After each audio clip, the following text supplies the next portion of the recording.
ఓం సాయిరామ్. ఆ సాయినాథుని ఆశీర్వాదంతో ప్రతి ఒక్కరూ కూడా ఆనందంగా, ఆరోగ్యంగా, అష్టైశ్వర్యాలతో ఉండాలని మనస్ఫూర్తిగా కోరుకుంటున్నానండి. అనంతకోటి బ్రహ్మాండ నాయక రాజాదిరాజా యోగిరాజా పరబ్రహ్మ శ్రీ సచ్చిదానంద సద్గురు సాయినాథ్ మహారాజ్కి జై. ఈరోజు బాబాగారు మన కోసం అందించిన సందేశం ఏంటి అంటే, తల్లి, నువ్వు నీ యొక్క భర్తని ప్రాణంలో ప్రేమిస్తావు. అలాగే నీ భర్త విషయంలో చాలా వరకు కూడా ఆలోచిస్తూ ఉంటావు. నీకు ఏదైనా కూడా తన విషయంలో ఒక స్పెషల్ అనేది ఉంటుంది. అలాగే నేను అతన్ని ఎంత ప్రేమిస్తున్నానో అతను కూడా నన్ను అంతగానే ప్రేమించాలి, అతను కూడా నన్ను అంతగానే ఇష్టపడాలి, అలాగే నాకు విలువను ఇవ్వాలి. నా భర్త ఏ చెడు అలవాట్లకు బానిస కాకూడదు. నా భర్త నా కుటుంబాన్ని, నన్ను ప్రేమగా చూసుకోవాలి. మాకు ఇచ్చే ఇంపార్టెన్స్ అనేది ఎవరికి కూడా ఇవ్వకూడదు. అలాగే నన్ను చాలా కేరింగ్గా చూసుకోవాలి.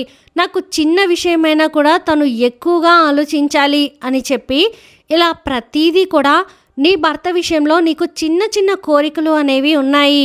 తనని నువ్వు డబ్బు కోసం అంతగా ఇబ్బంది పెట్టకపోయినప్పటికీ కూడాను నీకంటూ కొన్ని ప్రత్యేకమైన విలువలను సమకూర్చే ఆలోచనలు అనేవి నీ భర్త విషయంలో ఉన్నాయి. ఆ ఆలోచనలు కూడా చాలా అర్థవంతమైన ఆలోచనలు. అలాగే ప్రతి మహిళ కూడా, అంటే భార్య స్థానంలో ఉండే ఏ స్త్రీ అయినా కూడా కోరుకునేటటువంటి సర్వసాధారణమైనటువంటి కోరికలు. అవి కాకపోతే ఏదైతే నీ జీవితంలో జరుగుతుందో నువ్వు ఆలోచించే ఆలోచనలకు వ్యతిరేకంగా జరుగుతుంది. అంటే నువ్వు ఏదైతే కోరుకుంటున్నావో అది తప్ప, నువ్వు ఏదైతే వద్దు అనుకుంటున్నావో అది నీ జీవితంలో జరుగుతుంది. కానీ ఇక్కడ జరుగుతున్నటువంటి నాటకం ఏంటి అంటే కనుక, నీ మాట వింటున్నట్లుగా నీ భర్త నటించడం, నీకు భయపడుతున్నట్లుగా నీ భర్త నటించడం, ప్రతిదీ కూడా నీకు చేస్తున్నట్లుగా నీ భర్త నటించడం, ఏదైతే చెడు వ్యసనం వద్దు అని చెప్పి నువ్వు పదే పదే తనకు చెప్తూ ఉంటావో అదే తను చేసి నేను చేయలేదు అని చెప్పి అబద్ధం ఆడడం. అలాగే నీ పట్ల కాస్తంత కేరింగ్, అంటే జాగ్రత్త ఏదైతే ఉంటుందో ఆ జాగ్రత్త అనేది తక్కువగా తీసుకోవడం. ఇవన్నీ కూడా చాలా రహస్యమైనటువంటి విషయాలు. ఇవి ఎవరికీ కూడా తెలియవు అని నువ్వు భావించేటటువంటి రహస్యమైనటువంటి విషయాలు. అయితే ఇవన్నీ కూడా నాకు ఎలా తెలిసాయి అంటే కనుక, నువ్వు నా భక్తురాలివి. ప్రతి నిమిషం నీ యొక్క మనసులో ఆలోచన ప్రతిదీ కూడా నువ్వు నాతోనే పంచుకుంటావు తల్లి. కాబట్టి నీ యొక్క ప్రతి ఆలోచన నాకు తెలుసు. కాకపోతే ఈ రహస్యాలన్నీ కూడా కేవలం నాకు మాత్రమే కాకుండా నీకు బంధువులు అనే పేరుతోటి ఉన్నటువంటి శత్రువులకి కూడా తెలిసిపోయాయి. ఎందుకు అంటే కనుక, నువ్వు శత్రువులు అని చెప్పి నీకు నువ్వుగా భావిస్తున్నప్పుడు అప్పటికీ కూడాను అతను మాత్రం తన యొక్క శ్రేయభిలాషులు, తన రక్త సంబంధికులు, తన శ్రేయస్సును కోరుకునేవారు, తన మంచి కోరుకునేవారు తన స్నేహితులు అని చెప్పి భావిస్తున్నాడు. కాబట్టి ఇక్కడ నేను చెప్పాలి అనుకుంటున్నటువంటి పూర్తి విషయం ఏంటి అంటే కనుక, తల్లి, ఎప్పుడైనా కానీ ఇక్కడ ఎవరు కూడా ఎవరికి నచ్చినట్లుగా ఉండరు. ఎవరి జీవితాలు అనేవి వారికి నచ్చినట్లుగా వారు అనుభవిస్తూ ఉంటారు. ఇక్కడ ఈ విషయంలో ఎవరిని తప్పు పట్టడానికి లేదు. కానీ ఎప్పుడైతే భార్య భర్త అని చెప్పి ఈ బంధం ఏర్పడుతుందో ఆ బంధం అనేది చాలా పవిత్రమైనది. ఈ బంధం అనేది చాలా విలువైనది. ఈ బంధం యొక్క విలువ తెలుసుకున్న ఆ స్త్రీ, మహిళ, అంటే ఆ మహిళ ఎవరైతే ఉందో ఆ పురుషుడు ఎవరైతే ఉన్నారో వీరిద్దరూ కూడా ఆ బంధానికి విలువను ఇవ్వాలి, గౌరవాన్ని ఇవ్వాలి. ఇక్కడ మేము ఇద్దరము కాదు ఒకరిమే అనే భావన వారిలో పూర్తిగా కలగాలి. ఏ కష్టం వచ్చినా నష్టం వచ్చినా ఒకరికి ఒకరు మేము తోడుగా ఉంటాము అని చెప్పి వారికి వారు ధైర్యంగా అనుకోవాలి. నాకు ఏదన్నా కష్టం వస్తే నా భర్త చూసుకోవడానికి ఉన్నాడు కదా అని చెప్పి భార్య అనుకోవాలి. నాకు ఏదైనా కానీ ఒక సహాయం కోరినప్పుడు ఒక స్నేహితురాలిలాగా నా భార్య సలహా ఇస్తుంది కదా అని చెప్పి ఆ భర్త అనుకోవాలి. అలాగే ఇద్దరూ కలిసి ఒకే మాట మీద ఒకే బాటలో నడుస్తూ తన కుటుంబాన్ని ముందుకు తీసుకొని వెళ్ళాలి. తన బిడ్డలకు ఆదర్శవంతులుగా నిలబడగలగాలి. తన బిడ్డలకి మంచి భవిష్యత్తును అందించగలగాలి. ఇక్కడ ఇప్పుడు ఉన్నటువంటి ఈ పరిస్థితులలో ఎవరైతే భార్యాభర్తలు ఉన్నారో చాలామంది కూడా 100లో 80% మందిని గమనించుకున్నట్లయితే చాలామంది కూడా అనుకున్నటువంటి ఆలోచన ఏంటి అంటే కనుక చాలామంది ఎవరి జీవితాలు వారివే. ఇక్కడ మేము ఒకరిమి కాదు, ఇద్దరము. నేను సంపాదిస్తున్న డబ్బు నాకు హక్కు, వారు సంపాదిస్తున్న డబ్బు నా ఇష్టం. నేను ఏ వ్యసనమైనా చేసుకుంటాను, ఏ అలవాటు కూడా ఎవరి కోసం మార్చుకోను. అలాగే కుటుంబానికి ఎంతవరకు తేవాలి, ఎంతవరకు పెట్టాలి, ఎంతవరకు చూసుకోవాలో అన్నీ నాకు తెలుసు. నాకు ఒకరు చెప్పాల్సినటువంటి అవసరం లేదు. నేను ఎవరి మాటకు విలువని ఇవ్వను. నేను ఏంటో టైంకి ఇంటికి వెళ్ళానా, తిన్నానా, బయటికి వెళ్ళిపోయానా అన్నట్లుగా మగ మనిషి ఉంటున్నారు. ముఖ్యంగా ఒక మగాడి ఆలోచన అనేది అందరినీ కాదు. ఇక్కడ అండర్లైన్ చేసుకోవాల్సిన విషయం ఏంటి అంటే కొంతమందిని ఉద్దేశించి మాత్రమే ఇది చెప్పడం జరిగింది. తల్లి, ఈ విషయంలో నీ ఇంట్లో కూడా ఇదే జరుగుతుందా అని చెప్పి నువ్వు ఆలోచించుకోవాలి. ఎందుకు అంటే గనక భార్యాభర్తలు అంటే ఎప్పుడైనా ఒకే బాట మీద నడవాలి, ఒకే మాట మీద ఉండాలి. నేను ఇక్కడ ఇద్దరిని విడిపోమని చెప్పి చెప్పడం లేదు. ఎందుకు అంటే అందరి మనస్తత్వాలు అనేవి ఒకేలాగా ఉండవు కాబట్టి. తల్లి, ఇక్కడ నువ్వు పూర్తిగా గుర్తుంచుకోవాల్సిన విషయం ఏంటి అంటే కనుక నువ్వు నీ భర్త నువ్వు తిన్నా తినకపోయినా కూడా తిన్నావా అని చెప్పి ప్రేమగా అడగడం, లేదా అలాగే నీ భర్త నీకు ఏదన్నా అనారోగ్య సమస్య వచ్చినప్పుడు నీకు ఒంట్లో బాగాలేదా, నీకు నేనున్నాను కదా, నీకు అనారోగ్యం అని చెప్పి ఎప్పుడు ఆలోచించకు, భయపడకు. నేను నిన్ను ప్రేమగా చూసుకుంటాను, ఎంత ఖర్చు అయినా కూడా నీకోసం పెడతాను అని చెప్పి అనడం, లేదా అలాగే ఎప్పుడు నీకు రోగాలే అని చెప్పి నేను తిడుతూ ఉన్నారా, అలాగే తను నీకు ఏదైతే ఇష్టం లేదో అంటే తన యొక్క స్నేహితులతోటి ఎప్పుడు సెలవు వచ్చినా ప్రతిసారి సమయాన్ని కేటాయిస్తూ అలాగే వారితోటి మద్యం సేవించడం, ఇలా చేస్తూ రాత్రి పగలు అనేది తేడా లేకుండా వారితోటే సమయాన్ని ఎక్కువగా కేటాయిస్తూ నిన్ను నీ బిడ్డలను సరిగ్గా పట్టించుకోకుండా మీకు సమయాన్ని ఇవ్వకుండా చేస్తున్నారా? నువ్వు దీని గురించి ఎంత వాదించినా కూడా నీ మాటకు విలువ అనేదే ఇవ్వడం లేదా?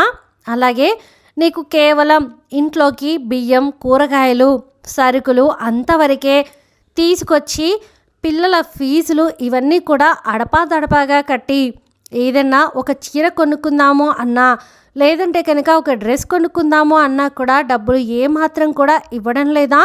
తన జాగ్రత్తలో తను ఉండే ప్రయత్నం చేస్తున్నారా? ఇలా ఏ మార్పు అయినా గతంలో కంటే కూడా ఇప్పుడు తేడాగా కనిపిస్తుందా? అయితే ఇక్కడ నీ భర్త నీ చెప్పు చేతుల్లో లేరు. ఇక్కడ చెప్పు చేతుల్లో అంటే నిన్ను తనని ఒక పంజరంలో పెట్టి బంధించి నీ మాటలకు బానిస చేసుకోమని చెప్పడం లేదు. ఇవన్నీ కూడా ఎందుకు చెప్తున్నాను అంటే కనుక నువ్వు కూడా దేని గురించి అంతలా ఆలోచించొద్దు. ఇక్కడ తనకి ప్రేమ లేదు అని తెలిసినప్పుడు తను నీ గురించి అంతగా ఆలోచించడం లేదు అని నీకు అర్థమైపోయినప్పుడు తన గురించి ఆలోచించి నీ మనసుని పాడు చేసుకోవాల్సిన అవసరం లేదు తల్లి.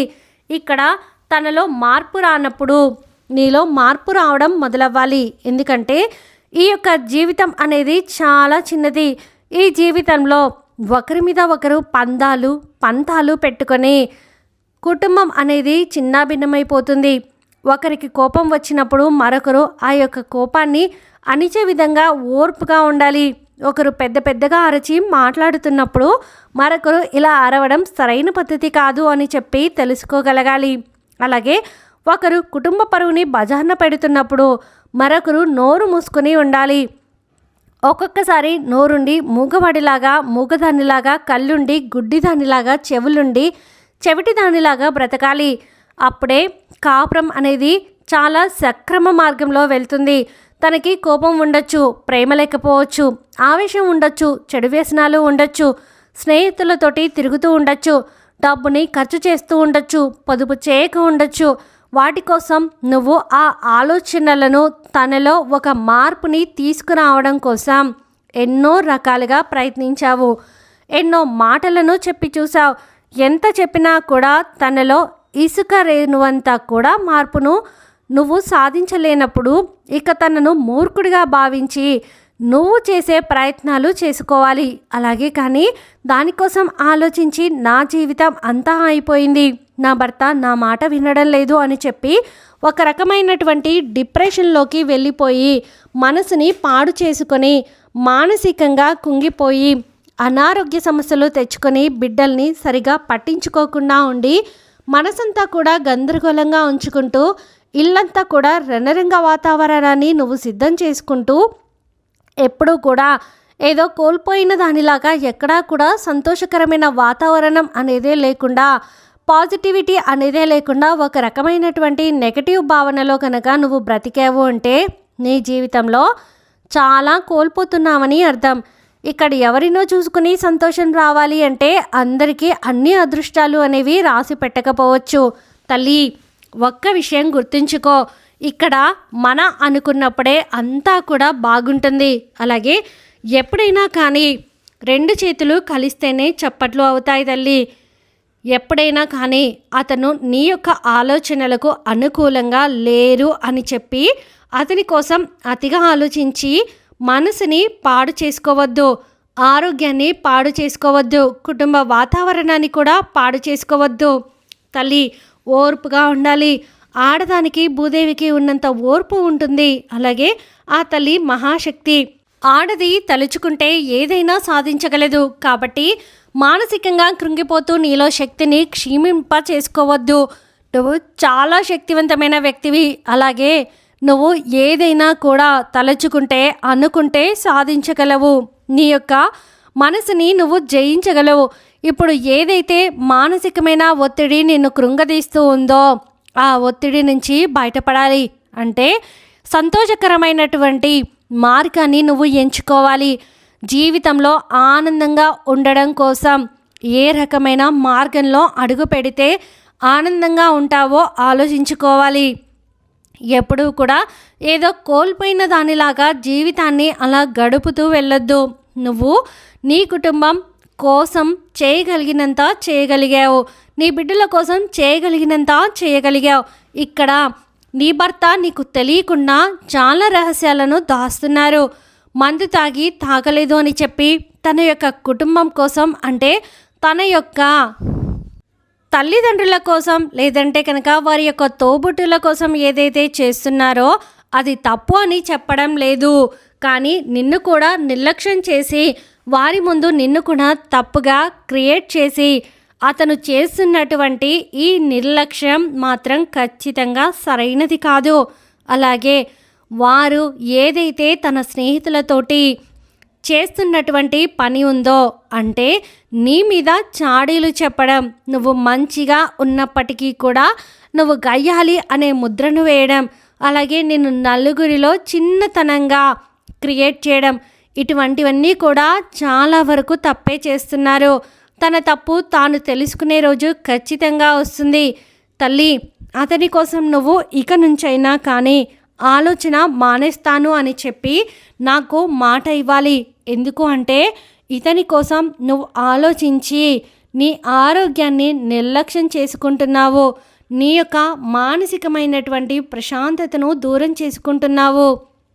సంతోషకరంగా అనుభవించాల్సినటువంటి నీ వయసుని డిప్రెషన్లోకి వెళ్ళి ఏం చేస్తున్నావో, ఎప్పుడు తింటున్నావో, ఎప్పుడు పడుకుంటున్నావో, ఎప్పుడు లెగుస్తున్నావో, అసలు ఏం జరుగుతుందో నీ కుటుంబంలో ప్రపంచం అంతా కూడా బయటకు వెళ్ళి చూస్తే ఎలా ఉందో నీ యొక్క ఫేస్ అనేది అంటే నీ యొక్క మొహం అనేది అద్దంలో చూసుకుంటే ఎలా ఉందో ఒక్కసారి నువ్వు చూసుకుని నీ యొక్క మానసిక స్థితి, శారీరక స్థితి అనేది గమనించుకొని నీలో మార్పు తెచ్చుకునే ప్రయత్నం చెయ్యి. ఎందుకంటే ఇక్కడ నువ్వు నీ భర్తని ప్రాణం అనుకుంటున్నావు. నీ భర్త నీకు ప్రతిదీ చెప్పే చెయ్యాలి అనుకుంటున్నావు. తను మంచి మార్గంలో నడవాలి అనుకుంటున్నావు. డబ్బున్నా లేకపోయినా ఇద్దరూ కలిసికట్టుగా జీవించాలి అనుకుంటున్నావు. కానీ నేను ఇందాక చెప్పినట్లు 2 చేతులు కలిస్తేనే చప్పట్లు అవుతాయి. అమ్మా, నువ్వు అనుకోగానే సరికాదు, అక్కడ అవతల వ్యక్తి కూడా అనుకోవాలి. అక్కడ అనుకోలేనప్పుడు నువ్వు ఎంత అనుకున్నా ఏం ఉపయోగం ఉంటుంది చెప్పు? నీలో వేదన, ఆవేదన, దుఃఖము, ప్రశాంతత లేకపోవడం ఇవన్నీ పెరగడం తప్పితే ఎటువంటి ఉపయోగం అనేది ఉండదు. నువ్వు చక్కగా టైంకి తిను, టైంకి నిద్రపో, పిల్లల్ని చక్కగా చూసుకో, ప్రశాంతంగా గడుపు. ఇక్కడ ఏది శాశ్వతం కాదు, ఎవరికి శాశ్వతం కాదు. ఇక్కడ ఏది ఎంతవరకు అనుభవించాలని రాసిపెట్టి ఉంటుందో అంతవరకే అనుభవిస్తారు. తనకంటూ ఆ తప్పును తెలుసుకునే రోజు ఒకరోజు వస్తుంది. ఆ రోజు తను లబో దివో అని చెప్పి కొట్టుకున్నా కానీ ఆ చేసిన తప్పుకి శిక్ష అనేది అనుభవించక తప్పదు. కాబట్టి నేను చెప్తున్నది నీ మంచి కోసం, నా బిడ్డ బాధపడకూడదు అన్న ఉద్దేశంతో అర్థం చేసుకుంటావు అని చెప్పి ఆశిస్తున్నాను అని చెప్పి బాబాగారైతే అంటున్నారండి. ఈ వీడియో మీకు నచ్చితే ప్లీజ్ లైక్ చేయండి. మరికొంతమంది సాయి భక్తులకు వీడియోని షేర్ చేయండి. ఫస్ట్ టైం ఛానల్ని చూసిన వారు సబ్స్క్రైబ్ చేసుకొని పక్కనే ఉన్న బెల్ ఐకాన్ని క్లిక్ చేయడం అస్సలు మర్చిపోవద్దండి. సర్వేజన సుఖినో భవంతు. ఓం సాయిరామ్.